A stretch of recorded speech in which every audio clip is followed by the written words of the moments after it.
Last year लगाएको थियो अनि लास्ट इयर चाहिँ राम्रो भएन मैले यहाँबाट हाँ काटिदिएको थिएँ होइन ऊ त्यो कालदेखि ठाउँबाट अनि पल आएछ कि यस्तो दामबाट पल आएको तर अब गोलबुडाले नमार्दैछ भन्ने कुरा हो है यस्तो भएको छ यहाँ चाहिँ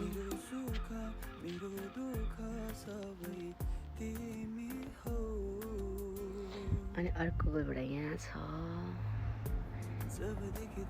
कस्तो राम्रो भएर आयो अनि यतिकै छोडिदिएको कि फुल्दैछ फल्दैछ यो चाहिँ हाम्रो धनियाँ अहिले चाहिँ धनियाँ यस्तो दामी भएको छ नि गर्मी सिजनमा त्यो ताकले धनिया भएको छ यो चाहिँ राजमा हो होइन मैले लगाइदिएको लेची कस्तो हुन्छ धनियाँ फल्नुपर्छ नि यो धनियाँ हो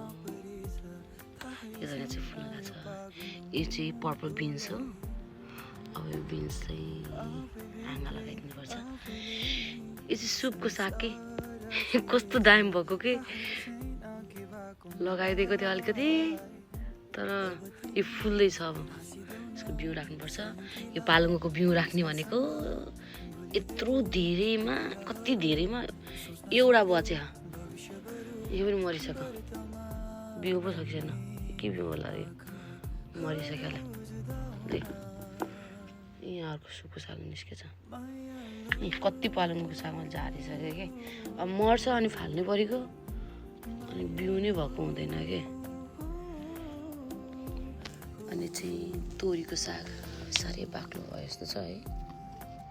हेर्न नै पाएको छैन बारीमा निस्केर फुचीले केही गर्न दिने भए पो तोरीको साग अनि यो पनि तोरीको साग हो यहाँ चाहिँ बाक्लो बाक्लो पत्लो पत्लो आएछ यो पनि तोरीको साग पानी पुगेन जस्तो छ यो चाहिँ अर्को सुको साग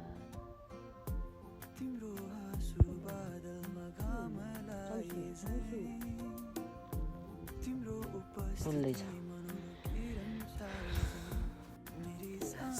तोरीको साग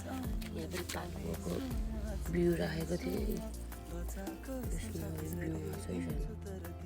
आज तर मर्लाइसक्यो अब केलाएर खाने बेला भएछ तोरीको साग यस्तो कस्तो दामी देख्दछ त नि अनि यो चाहिँ हाम्रो घरमा फुलेको फुल मलाई यसको स्मेल कस्तो मनपर्छ कि यसको पातको यस्तो यस्तो गर्ने अनि स्मेल लिने हो माइ गॉड यस्तो मनपर्छ यो चाहिँ फुल अनि यो चाहिँ स्प्रिङ अनियन अनि यो चाहिँ लसुन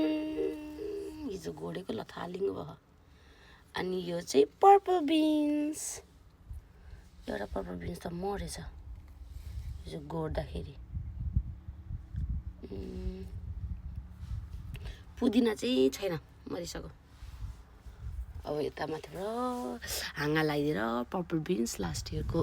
हाँगा यस्तै छ That's it.